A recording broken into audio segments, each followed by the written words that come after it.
श्री सद्गुरुदेव परमात्मने नमः। श्री रामचंद्राय नमः। श्री गणेशाय नमः। श्री सरस्वत्यै नमः। गुरुर्ब्रह्मा गुरुर्विष्णु गुरुर्देवो महेश्वरः।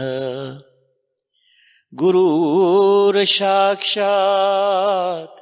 परब्रह्मम् तस्मै श्री गुरुवे नमः।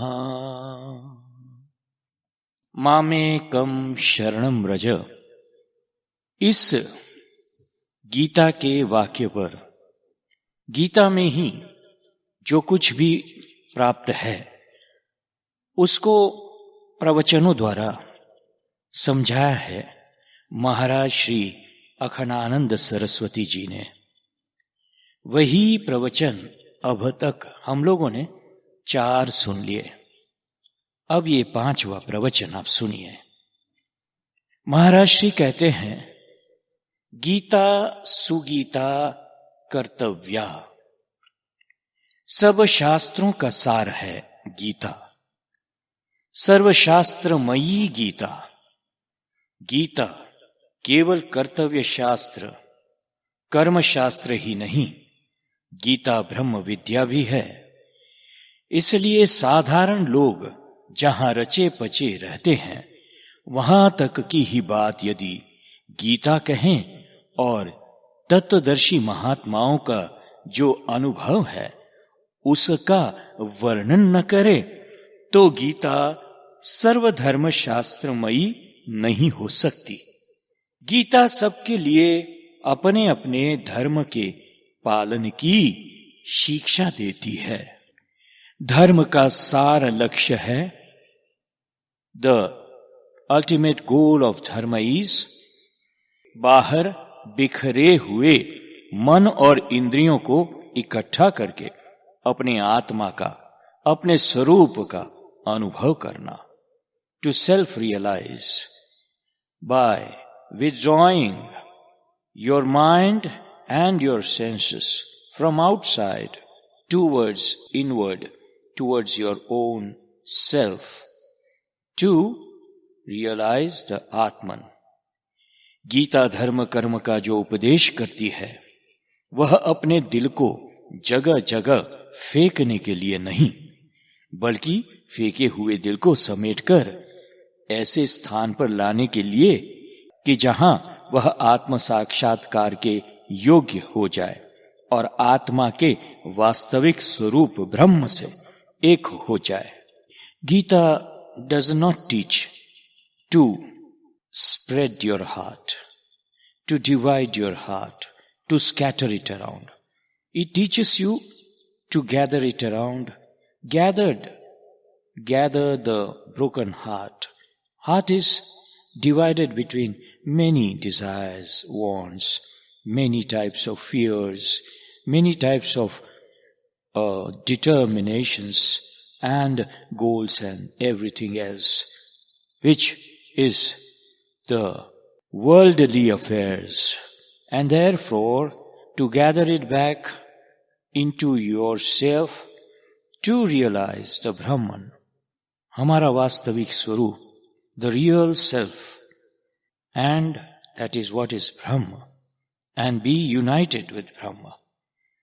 एक ज्ञान वह होता है जिसको जानकर कुछ करना पड़ता है और जिसको जानने का संस्कार होता है। भिन्न भिन्न मजहबों में, संप्रदायों में वह संस्कार अलग अलग रीति से होता है। भगवान का एक स्वरूप है धर्म। लोग अलग अलग धर्म का निरूपण करते हैं। They describe different religions. अलग अलग धर्मों से भगवान की पूजा करते हैं। They follow the path of devotion in different and many ways. अलग अलग धर्म का फल चाहते हैं। They want to get something out of the devotion under the rules or the guidance of their religion. परंतु बट भगवान तो एक ही है। धर्म भगवत प्राप्ति का साधन है। इसमें 4 बात होती है, 4 बातें होती है। चरित्र की प्रधानता पहली बात है, द इंपॉर्टेंस ऑफ कैरेक्टर। संयम की प्रधानता दूसरी बात है, the importance of self control. अंतकरण की शुद्धि की प्रधानता तीसरी बात है, the purity of conscience is the third most important thing. और शुद्ध वस्तु के साक्षात्कार के जिज्ञासा के द्वारा संबंध बनाकर चौथी बात, that pure self, that pure thing, the pure truth, that which has to be realised, and for that having that bent of mind, the inclination, the thirst to know it, and the relationship between those two is the most important fourth aspect. तो जब वस्तु का साक्षात्कार करना होता है तब हम लोग उपनिषद में पढ़ते हैं, अन्यत्र धर्मादन्य त्रास्मात् कृतान् अन्यत्र भूताच्च भव्याच्च एंड सो ऑन। वह धर्म से भी परे है और अधर्म से भी परे हैं। It is beyond dharma and adharma. जो कार्य है उससे परे है। It is beyond the action, and जो कारण है उससे भी परे है, and beyond the reason of action. जो हो चुका है उससे भी परे है और जो होगा उससे भी परे है। वह एक ऐसी वस्तु है जिसको जान लेने के बाद कोई भी कर्तव्य शेष नहीं रहता, कोई भी प्राप्तव्य शेष नहीं रहता। ऐसा एक ज्ञान है, ऐसी एक वस्तु है। गीता यदि अंत में इसका निरूपण नहीं करे उस वस्तु का, तो गीता अर्थियों के लिए होगी, कामियों के लिए होगी, सकाम निष्काम धर्म पालन करने वालों के लिए होगी, वह स्वर्ग वैकुंठ में जाने वालों के लिए होगी। इसी जीवन में सत्य का साक्षात्कार करने वालों के लिए नहीं होगी, और वे जो सुख का अनुभव करते हैं उसका मार्ग बताने वाली नहीं होगी। तो अन्यत्र धर्मात् अन्यत्रार्थ धर्मात् यह श्रुति है, और वह विदित कार्य से भी पृथक है और अविदित कारण से भी पृथक है, जिसमें कार्य कारण भाव है ही नहीं। ऐसी वस्तु का ज्ञान प्राप्त होना चाहिए। देखिए, कार्य और कारण, जैसे कहीं धुआं उठता हो क्षितिज पर कहीं दूर, तो आप अनुमान लगा सकते हैं कि यह किसका कार्य हो सकता है। कारण क्या हो सकता है? कि आग लगी है, यह कारण। जब बादल आते हैं तो इसके कारण वर्षा होती है, तो कारण बादल है। भाप उठती है तो बादल बनते हैं, तो भाप कारण हो गया। इस तरह से कारण कार्य को समझो आप। तो वह चीज कैसी है जिसमें कार्य कारण भाव है ही नहीं, ऐसी वस्तु का ज्ञान प्राप्त होना चाहिए।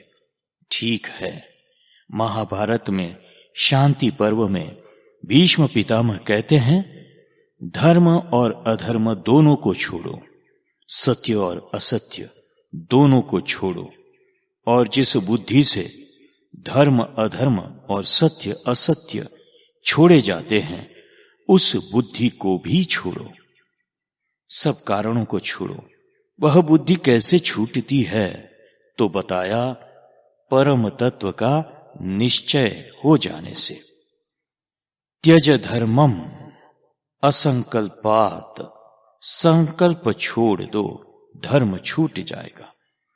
अधर्मम चाप्य लिप्सया। कहते हैं वासना तृष्णा लिप्सा छोड़ दो, अधर्म छूट जाएगा।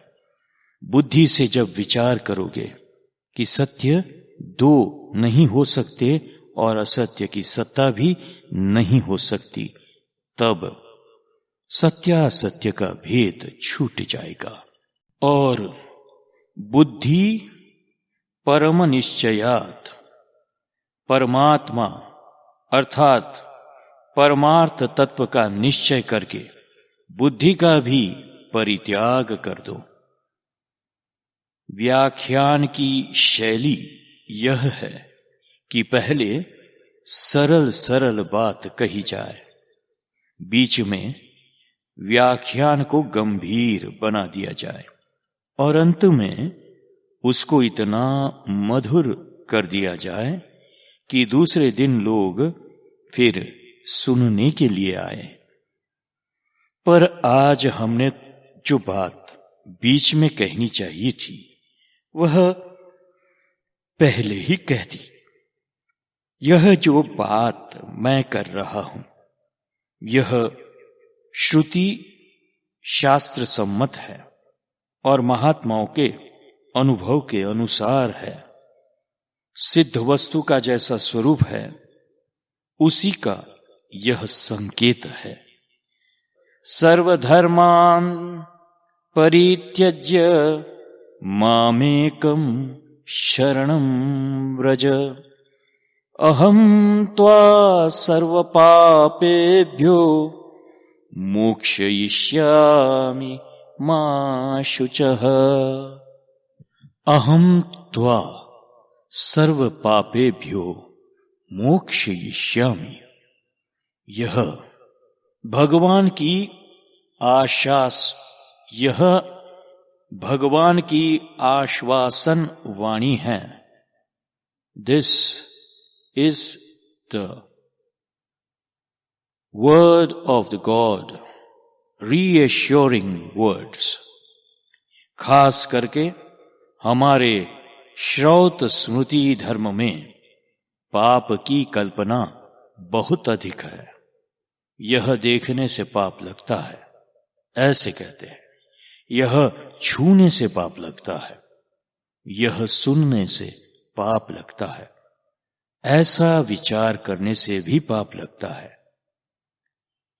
यहां तक कि यदि आदमी संध्या वंदन व गायत्री जप के समय सो जाए तो ठीक समय पर संध्या वंदन व गायत्री जप न करने को भी पाप लगता है।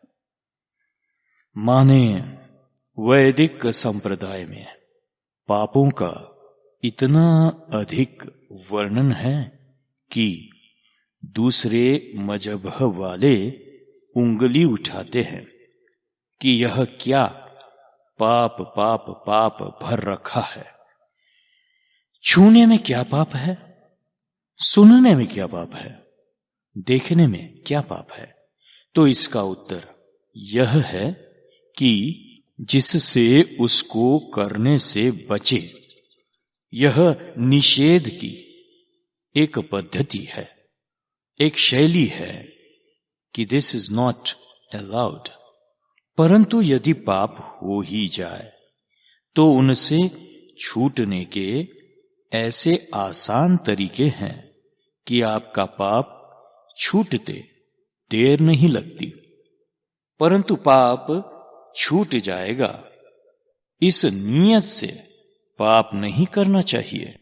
यदि किसी बुरी चीज पर आपकी नजर पड़ जाए अथवा पराई बहु बेटी पर वासनापूर्ण दृष्टि पड़ जाए तो तुरंत सूर्य की ओर देख लेना चाहिए।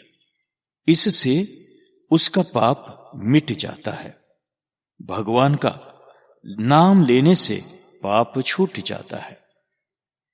अति पाप प्रसक्तो अपि स्मरन् निमिष मच्युतम भूयस्तपस्वी भवति। इस तरह से अत्यंत पाप में लगा हुआ व्यक्ति भी यदि पाप छोड़ने का संकल्प करे और करके एक क्षण के लिए भी भगवान का स्मरण कर ले तो सब पापों से छूट जाता है। पाप का छूटना कठिन नहीं है, फिर से वही पाप न करने का संकल्प कठिन है। अब रोज रोज राम राम कहें और रोज रोज पाप करते जाएं और रोज पाप करें और रोज रोज राम राम कहते जाएं, तो हमारे शास्त्र का यह सिद्धांत है, भगवान के नाम का बल आश्रय लेकर जो पाप करता है उसको एक यमराज नहीं, 1000 यमराज भी चाहे कि हम मुक्त कर दे तो नहीं कर सकते। पाप के भय से मुक्त करने के लिए साधन के प्रारंभ में यह बात कही गई, अपि चेदसि सर्वेभ्यः पापेभ्यः पापकृत्तमः। मान लिया कि तुम दुनिया में सबसे बड़े पापी हो, दुनिया के 3 सबसे बड़े पापी छांट लिए जाए, अपि चेदसि, उनमें से एक से बड़ा दूसरा और दूसरे से बड़ा तीसरा, जिससे बड़ा पापी कोई हो ही नहीं और कोई नहीं, इतने बड़े पापी तुम हो तो भी जाओ, हमारे ज्ञान के जहाज पर बैठ जाओ, यह तुम्हें सब पापों से पार कर देगा। भागवत में इसको दूसरे ढंग से बताया है, त्यक्त्वा स्वधर्मम चरणाम्बुजम हरेहे। जो अपने धर्म को छोड़कर भगवान के चरण कमलों की आराधना करते हैं और आराधना का परिपाक नहीं होता, सफल नहीं होते और उस मार्ग से गिर जाते हैं, तो क्या उसका अहित होगा? तो कहते हैं नहीं, जिसकी आराधना कर रहे थे वे स्वयं उसकी रक्षा करेंगे, और जो लोग भगवान का भजन नहीं करते और धर्माचरण के विस्तार में ही लगे रहते जाते हैं, धर्माचरण के विस्तार में ही लगे रह जाते हैं, क्या उनको भगवत प्राप्ति होगी? नहीं, नहीं होगी, क्योंकि उन्होंने भगवान का सबसे बलवान आश्रय छोड़कर बहुत ही कमजोर अपने कर्म इंद्रियों व अहं का आश्रय लिया। पर धर्म ज्ञान कभी कभी दुविधा में डालने वाला होता है। गीता में ही अर्जुन बोलते हैं, धर्म सम्मूढ़ चेताहा, धर्म के संबंध में मेरी बुद्धि सम्मोहित है, सम्मुग्ध है। मैं नहीं समझ पाता कि क्या करना धर्म है और क्या करना अधर्म है। आपने सुना ही होगा, धर्मस्य तत्वम निहितम गुहायम। धर्म का जो तत्व है वह बहुत बड़ी गुहा में छिपाया हुआ है, जिससे मनुष्य बीच बीच में दुविधा में पड़ जाता है। यह भी कहा गया, स्वधर्मे निधनम श्रेयः परधर्मो भयावहः। स्वधर्म में मरना अच्छा है और परधर्म को स्वीकार करना बहुत भयंकर है। अब आपको गीता से कहां से धर्म की बात सुनावे, यह मूल बात है भगवान के आश्रय की और भगवत तत्व के अनुभव की। एक रबिया नाम की मुसलमान भक्त थी। वह कहती थी कि हे प्रभु, यदि मैं नरक से बचने के लिए आपकी भक्ति करती हूं तो मुझे सर्वदा के लिए, हमेशा के लिए नरक में डाल देना, और यदि मैं स्वर्ग पाने के लिए आपकी भक्ति करती हूं तो मुझे कभी स्वर्ग में मत भेजना। आप मेरी वासना पूरी मत करना, अपनी इच्छा पूरी करना। भगवान, मेरा जीवन मेरी इच्छा पूरी करने के लिए न हो, मेरा जीवन आपकी इच्छा पूरी करने के लिए हो। तो भाई मेरे, ये सब बातें अपने जीवन में न आए तो कुछ बात नहीं, कम से कम उनको जानना तो चाहिए, जिनसे उनका संस्कार मन में बने, विश्वास मन में बने। आगे चलकर ये बातें आपके जीवन में और जीवन के लिए बहुत हितकारी सिद्ध होगी, बहुत हितकारी सिद्ध होगी। अच्छा, एक और बात जीवन में ध्यान देने लायक है कि कोई भी निर्दोष नहीं होता। जो अपना दोष देखे नहीं, जो अपना दोष देख नहीं सकता, वह या तो इतना मूर्ख है कि दोषों को समझता नहीं, और या तो इतना पाखंडी है कि अपने दोष को जानते हुए भी छिपाने का प्रयत्न करता है।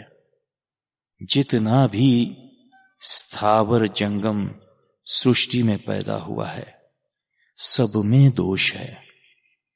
ब्रह्मा में भी दोष है, जिसके कारण उनका 5वां सिर काटा गया। विष्णु में भी दोष है, जिसके कारण उन्हें शमशान में वृंदा की चिता पर बैठकर धूल लपेटना पड़ा। और शंकर में भी दोष है, जिसके कारण उन्हें देवी का मुर्दा लेकर वन वन में भटकना पड़ा। ये सारी कथाएं पुराणों में हैं। जो व्यक्ति जन्म लेता है वह सर्वथा निर्दोष हो, यह संभव नहीं है।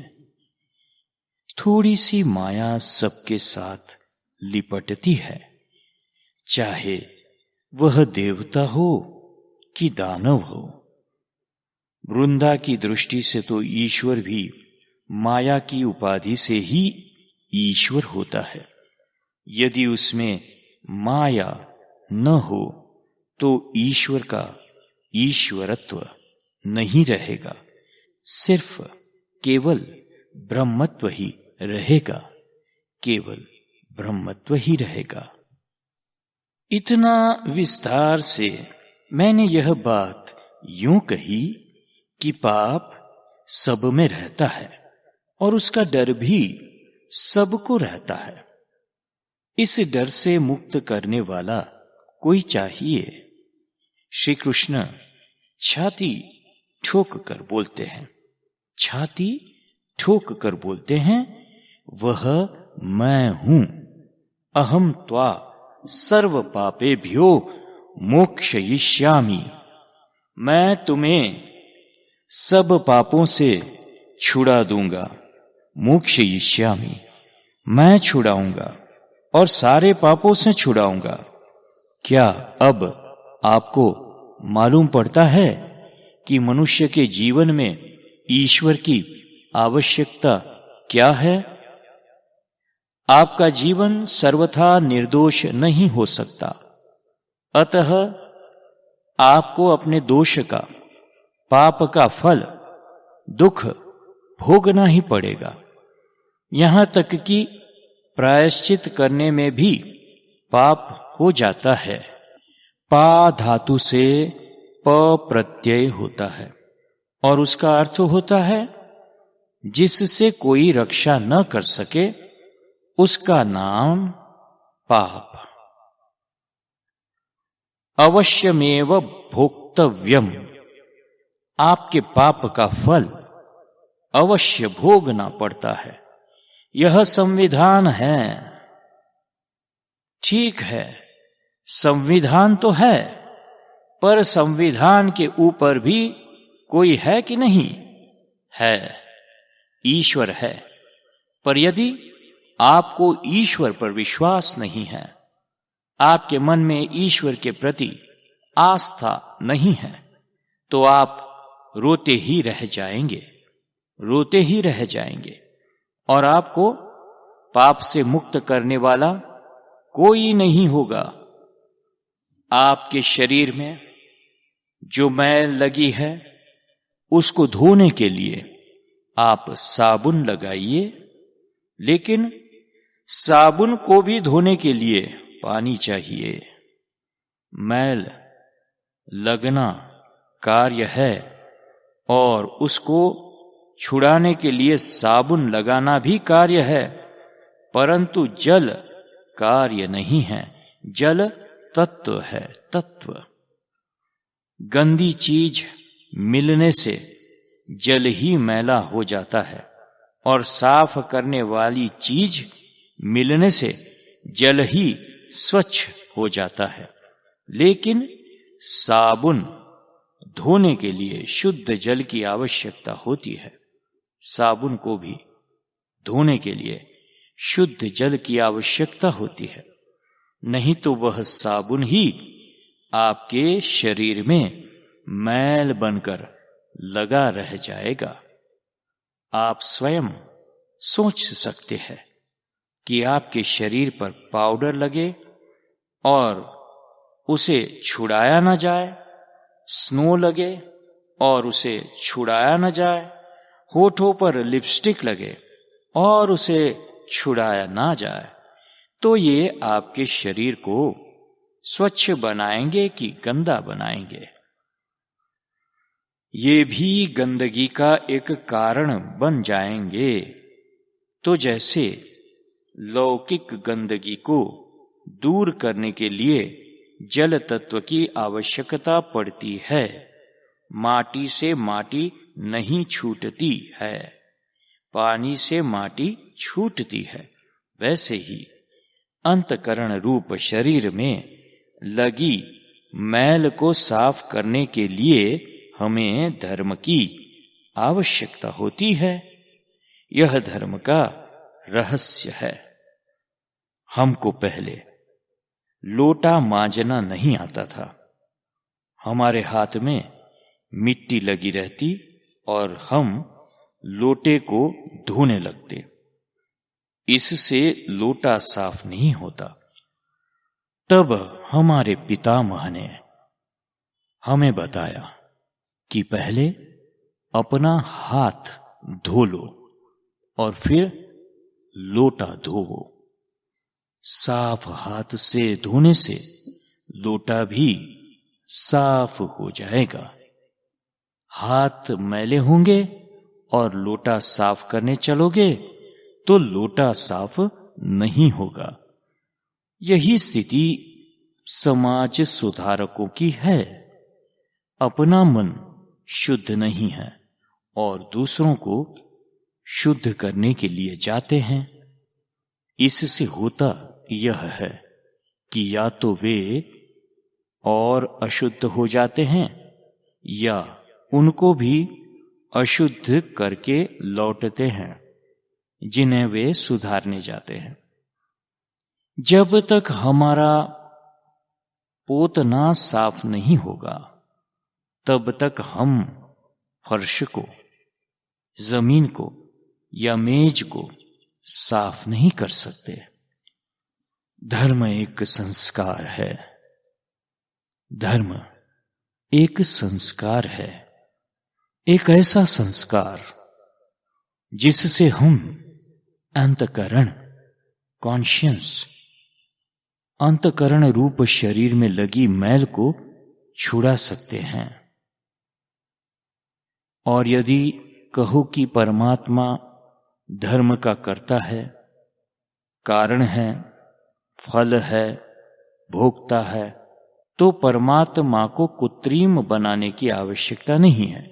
वह स्वतः सिद्ध है, अकृत्रिम है। वेदांतियों में तो इसका बड़ा भारी शास्त्रार्थ है। आत्मा किस प्रमाण से सिद्ध होता है? बोले बाबा, सब कुछ प्रमाण से ही सिद्ध नहीं होता है। प्रमाण किससे सिद्ध होता है? हमारी आत्मा के अस्तित्व से प्रमाण सिद्ध होता है। आंख से रूप सिद्ध होता है, परंतु आंख को सिद्ध करने के लिए किसी चीज की जरूरत नहीं होती। आंख है, इसको मैं जानता हूं और बिना किसी प्रमाण के जानता हूं। इसी तरह ये पाप पुण्य दोनों जिसमें परस्पर की अपेक्षा से आरोपित है, पाप को दूर करने के लिए पुण्य और पुण्य को आवृत्त करने के लिए पाप। पाप पुण्य को ढक देता है और पुण्य पाप को धो देता है। ये दोनों धोने वाला और धोए जाने वाला जिस अंतःकरण में काम करते हैं, उससे परे एक वस्तु है। वह स्वतः सिद्ध है, वह आत्मा है, वह परमात्मा ही है। वही परमात्मा आपके सामने खड़ा है और कह रहा है, अहम त्वा सर्व पापेभ्यो मोक्षयिष्यामि, डरो मत, आश्वस्त हो जाओ। गुरुजी ने कहा, बेटा तुम कितने भी गहरे कुएं में गिरोगे, मेरा हाथ बहुत लंबा है, मैं तुम्हें वहां से निकाल लूंगा। यह हुई गुरुजी की बात। अब शिष्य की बात देखिए। शिष्य ने कहा, महाराज आपकी आज्ञा हो तो मैं नरक में जाने को तैयार हूं। गुरुजी ने पूछा, अरे बेटा तू नरक में जाने को क्यों तैयार हो? क्या मेरे पास नरक में जाने के लिए आया है? शिष्य ने कहा, नहीं महाराज, अब तक मैं अपने लिए, अपने कर्म के लिए हजारों बार नरक में गया और वहां से निकल कर आया। अब यदि एक बार आपके लिए जाना पड़े तो इसमें क्या बुराई है? अच्छा भाई, अब हम सर्वधर्मान परित्यज्य की बात प्रारंभ करते हैं। सर्वधर्मान परित्यज्य मामेकम शरणम व्रज। श्री मधुसूदन सरस्वती जी का कहना है कि सर्वधर्मान परित्यज्य का अर्थ है सर्वधर्म के आश्रय का परित्याग। तब क्या होगा? धर्म हमारी रक्षा करेगा। ठीक है, एक हद तक धर्मो रक्षति रक्षति ही। यदि हम अपने धर्म की रक्षा करेंगे तो धर्म हमारी रक्षा करेगा। पर धर्म कहां तक रक्षा करता है? जहां तक कर्ता भोक्ता का संबंध है, जहां तक नरक स्वर्ग का संबंध है, वहां तक धर्म हमारी रक्षा करता है। और आगे आगे के लिए वे यह कहते हैं कि आगे केवल परमात्मा ही रक्षा कर सकता है। परमात्मा ही रक्षा कर सकता है, दूसरा कोई नहीं कर सकता। क्या आपको भरोसा है कि आपके परिवार के लोग आपकी रक्षा करेंगे? क्या आपको यह विश्वास है कि आप स्वयं अपनी रक्षा कर लेंगे? क्या आपको यह विश्वास है कि आपके इष्ट मित्र आपकी रक्षा करेंगे? हाँ भाई, ठीक है, संसार में यथाशक्ति ये लोग रक्षा करते हैं, लेकिन परलोक में तो धर्म ही रक्षा कर सकता है। ब्रह्मचारी ने भरोसा किया कि ब्रह्मचर्य धर्म हमारी रक्षा करेगा। गृहस्थ ने भरोसा किया कि गृहस्थ धर्म हमारी रक्षा करेगा। वानप्रस्थ ने भरोसा किया कि वानप्रस्थ धर्म हमारी रक्षा करेगा। सन्यासी ने भरोसा किया कि सन्यास धर्म हमारी रक्षा करेगा। श्री मधुसूदन सरस्वती जी ने कहा कि देखो भाई, तुम लोग अपने किए कराए धर्म का सहारा मत लो। आश्रयत्वेन परित्यज्य, धर्म करो, वह तो कर्तव्य है, करना ही चाहिए, परंतु तुम्हारा उद्धार, तुम्हारा कल्याण, तुम्हारा मंगल धर्म नहीं करेगा, परमेश्वर करेगा। आश्रय धर्म का मत रखो, आश्रय ईश्वर का रखो। धर्म का एक जीवन होता है, वह कहीं से शुरू होता है और कहीं जाकर समाप्त हो जाता है। ईश्वर वह है जिसकी न शुरुआत है और न समाप्ति। वह अनादि है, अनंत है, और ईश्वर के संरक्षण में रहोगे तो संरक्षण की न आदि होगी न अंत होगा।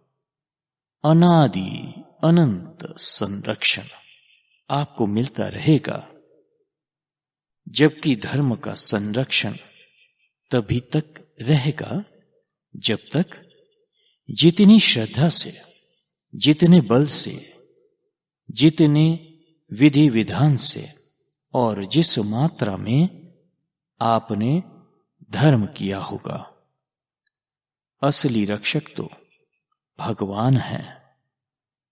सर्वधर्मान परित्यज्य, अर्थात धर्माणाम आश्रयम परित्यज्य, धर्म करो, परंतु धर्म को भगवान को समर्पित करते जाओ और भगवान का आश्रय रखो कि भगवान हमारी रक्षा करेंगे। वेदांतियों का अर्थ भी आपको सुना देते हैं, बहुत ही विलक्षण है। सर्वेषां इंद्रियाणां मनोवृत्तीनां च धर्मान परित्यज्य।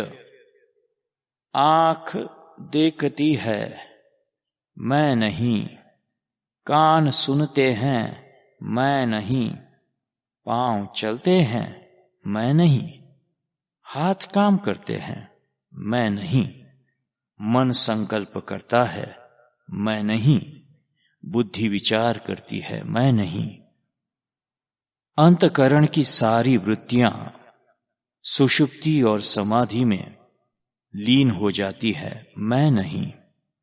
तो ये जो इंद्रियों के और मनोवृत्तियों के धर्म हैं, जागृत, स्वप्न, सुषुप्ति में, वे धर्म न तुम्हारे हैं और न तुम उन धर्मों के हो।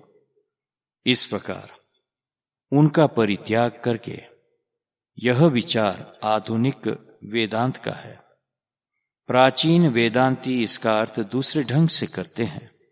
वे कहते हैं कि सर्वधर्मान परित्यज में अधर्म का जो परित्याग है वह तो सारे शास्त्रों में ही है, कहा है। ऐसा कोई शास्त्र नहीं है जो अधर्म छोड़ने का आदेश ना देता हो। तो जब अधर्म छोड़ने का आदेश सभी शास्त्र में है और हम अधर्म छोड़ देते हैं तो हमारे जीवन में सिर्फ धर्म रह जाता है और फिर वह धर्म हमें अपना फल इस लोक में देता है, परलोक में भी देता है और अगले जन्म में भी देता है, परंतु इससे संसारीपना नहीं छूटता। उनके अनुसार जीवन के साथ 4 दोष लगे हैं। पहला, मैं कर्म करने वाला करता हूं। दूसरा, मैं सुख दुखों को भोगने वाला भोगता हूं। तीसरा, मैं इस जन्म में, अगले जन्म में, पिछले जन्म में नरक स्वर्ग में आता जाता रहता हूं, संसारी हूं। और चौथा, मैं एक टुकड़ा हूं, कतरा हूं, परिच्छिन्न हूं। I am just a speck, I am just a drop in the ocean. ये दोष कैसे लगे? देह में मैं कर लेने के कारण ही ये दोष लग गए। तो अब तक हम जागृत अवस्था के धर्मों और कर्मों का परित्याग नहीं करेंगे जब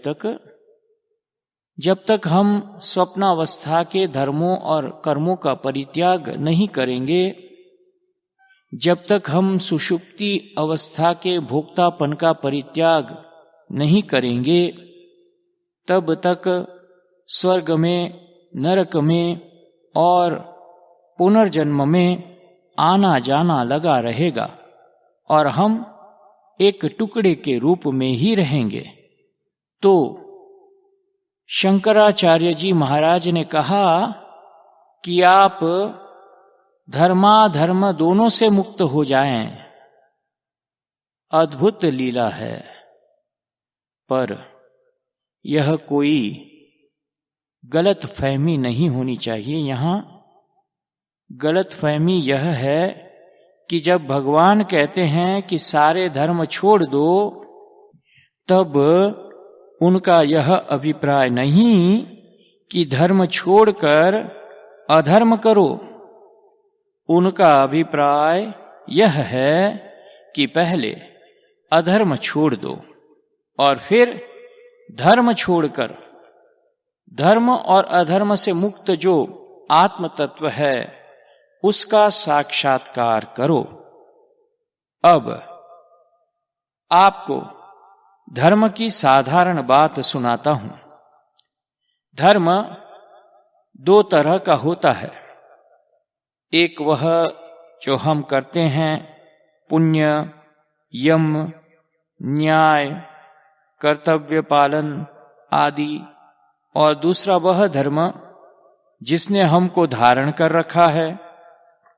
मानो धर्म ही आंख को आगे का रास्ता दिखाता है और पांव से उस रास्ते पर चलाता है। तो आंख और पांव दोनों को समन्वित करके आंख देखती रहती है और पांव चलता रहता है, और पांव चलता रहता है और देखती रहती है आंख। इस प्रकार हम अपने जीवन का रास्ता तय करते हैं।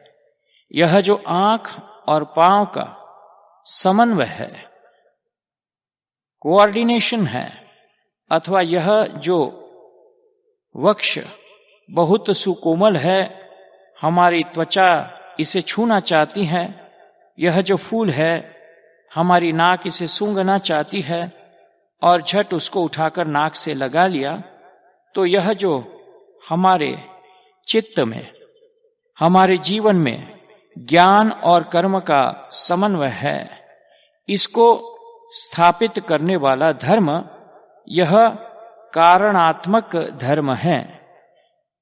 ईश्वर इच्छा से आया है, ईश्वर की इच्छा से आया है, प्रकृति से आया है, पूर्व संस्कारों से आया है। धर्म तो तरह का है, कार्यात्मक और कारणात्मक, दो तरह का है। कार्यात्मक धर्म, इसको हम धारण करते हैं, इसको हम करने में, छोड़ने में और बदलने में समर्थ है। अपनी इच्छा अनुसार हम इसे कर भी सकते हैं और छोड़ भी सकते हैं और बदल भी सकते हैं। गणेश जी की पूजा कर रहे थे, सिद्धि नहीं मिली तो बोले अब तुम्हारे बाप की पूजा करेंगे, तुम्हारी पूजा नहीं करेंगे, और उठकर गणेश जी को आले में रख दिया, जिसको हम करने में स्वतंत्र, छोड़ने में स्वतंत्र और बदलने में स्वतंत्र है, उसको कार्यात्मक धर्म बोलते हैं। और जिसको हम छोड़ने में समर्थ नहीं, जिसने हमको धारण कर रखा है, चाम के भीतर रक्त को रखे हुए रक्त के भीतर मांस को रखे हुए, मांस के भीतर हड्डी को रखे हुए, हड्डी के भीतर शक्ति को रखे हुए, शक्ति के भीतर चेतना को रखे हुए हैं, उसको कारणात्मक धर्म बोलते हैं। फिर एक बार आप इसे सुन लीजिए, ठीक है ना, कि जिसको हम छोड़ने में समर्थ नहीं हैं, वह उसको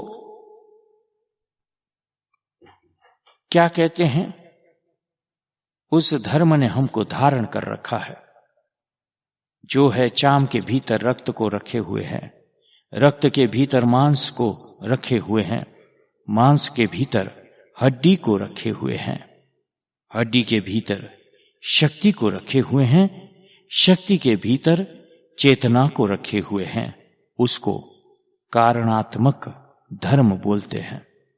तो सर्वधर्मान परित्यज्य का अर्थ हुआ कि यदि हमें परमात्मा का साक्षात्कार करना है तो हमें कार्यात्मक, जो हमारे द्वारा किया जाने वाला धर्म है, उसकी फलेच्छा नहीं होनी चाहिए, और कारणात्मक, जो हमें धारण करने वाला धर्म है, उसके अभिमान से मुक्त हो जाना चाहिए। अर्थात कर्तृत्व और वासना से मुक्त हो जाना ही कार्यात्मक और कारणात्मक धर्म का परित्याग है।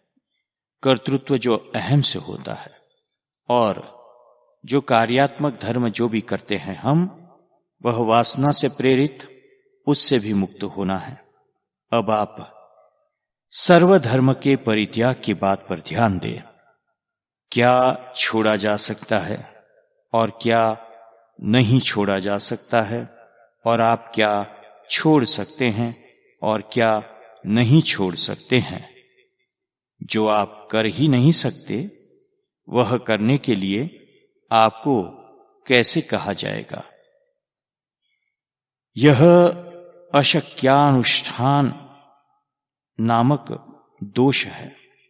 जैसे एक बच्चे से आपने कहा कि वह 2 मन का पत्थर उठाकर ला दो, तो वह बच्चा तो उसे उठा नहीं सकता।